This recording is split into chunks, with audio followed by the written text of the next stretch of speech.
foreign music. The royal family, including Harry, are ready for the worst-case scenario. Hello everyone and welcome back to the Queen News YouTube channel with Kate Middleton. We're hearing that Meghan is writing a book, and one royal commentator, Benjamin, has declared that Meghan has nothing to lose because everyone is saying that she's going out with a bang. According to reports, she is currently writing a candid biography that will serve as her farewell to the life of a royal. She understands that her life is over. No one in the royal family has ever expressed a desire to meet her again, and this has been made quite plain to her. The expert clarified that she is aware of the public's hatred of her in Britain. Terrible in Bray, not far from Windsor. I can attest that the people who call this historic town home will never forget how she made the Queen's final years a terrible nightmare. The royals agree that it is accurate to state that she hastened the Queen's demise, and they also hold Charles's decision to forbid the treacherous actress from being anywhere near the Queen's deathbed to have been made in unanimity by the entire family. Press reports of a possible reunion with the royal family should be regarded with a grain of salt since they are untrue. Since Harry told the Queen that they intended to be a half-royal couple working abroad but returning for important royal events and ceremonies, the Duchess of Netflix, as Talk TV dubbed her this morning, has essentially been banned from our aisles.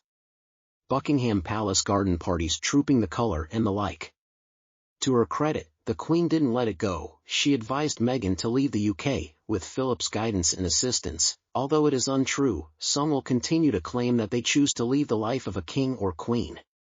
Markle and the dim one were given the Order of the Boot, as was confirmed today by a London journalist who is a national treasurer in Fleet Street, and all this apparently has caused Meghan to become very bitter indeed. As we already know, we've talked about a lot, she is so jealous of Catherine, the woman who one day will be Queen. Meghan just can't deal with seeing Catherine's happy family enjoying some well-deserved attention from the public. Now Meghan is incredibly unpopular not only in the UK but also in the US, and she knows that it's obvious, so her last attempt to make it is going to be her tell-all memoir, and we gotta understand that the publisher, whoever it's going to be, is going to want to make money on their investment, and they're going to encourage her to really go after the royals. They're going to be more than happy to turn a blind eye to her lies, because she's going to make the royals look bad, and they think it's going to sell copies, and Meghan's going to see this as her chance to get revenge, and she's going to use the book to throw Harry under the bus as well, because she doesn't really need him anymore. He has already outlived his purpose. Now Meghan can dump him, she can shame the royal family, and she can make a lot of money in the process, and that is what she plans to do. So Penguin Random House published Spare, and boy did they market that book with multiple tricks. They sent double the number of books that booksellers had ordered,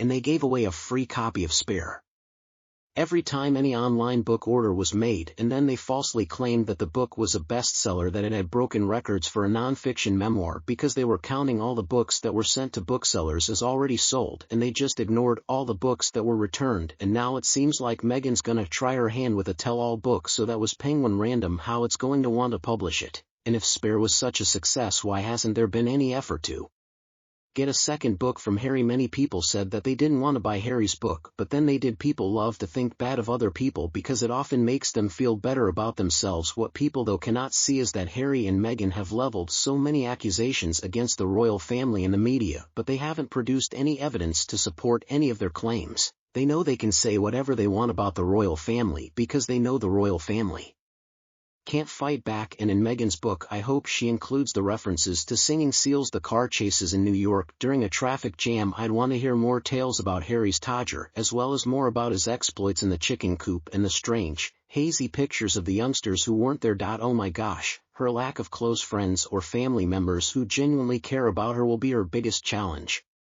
She probably has some hangers-on, but they don't really care about her, they're simply there to take advantage of her. Meghan is poisonous, and that won't ever change. Harry is, too, but it seems like he's too simple-minded to recognize his predicament. He and Meghan think that others are interested in them because they like them, but in actuality, they are intrigued by them because of their ties to the royal family.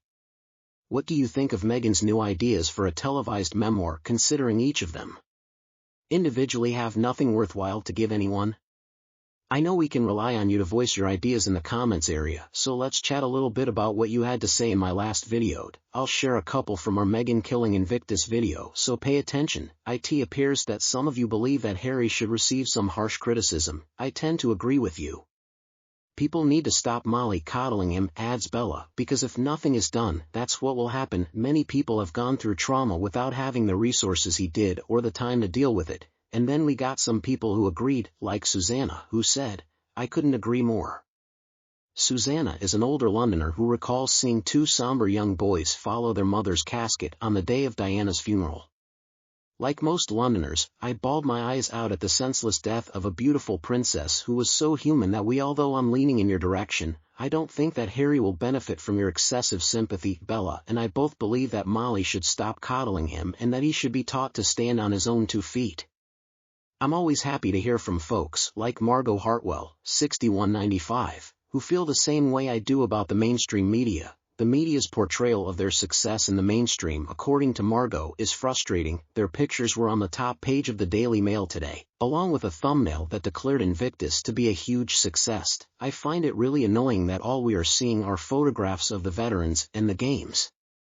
She is simply treating it like the Meghan Markle show, whereas Harry at least seems to be taking us seriously. Margot, I agree with you. I'm also very tired with the way the mainstream media portrays them while ignoring all the issues they create. We shouldn't celebrate Meghan and Harry because they are the wrong type of people. Instead, we ought to ignore them. I find Phoenix Dyer's notion to be quite interesting. I concur with what was said. I know why it's possible no one associated with the games intervened to stop her. It has to do with the money. They don't want to imperil the games and most likely have no idea precisely how Harry is connected to the cash. I think you're right. If you merely follow the money, you can usually quickly discover the solution when anything is questionable, and I'm assuming that this is also the case here. In addition, I'm delighted to see that most of you share my outrage and that Meghan and Harry diverted focus from the soldiers, the veterans. According to Mitzi, Smirky is getting on my nerves, and her hypocrisy also doesn't honor our valiant heroes. She is abhorrent. I wholeheartedly concur. Then Wendy adds that Simon Weston is a real hero.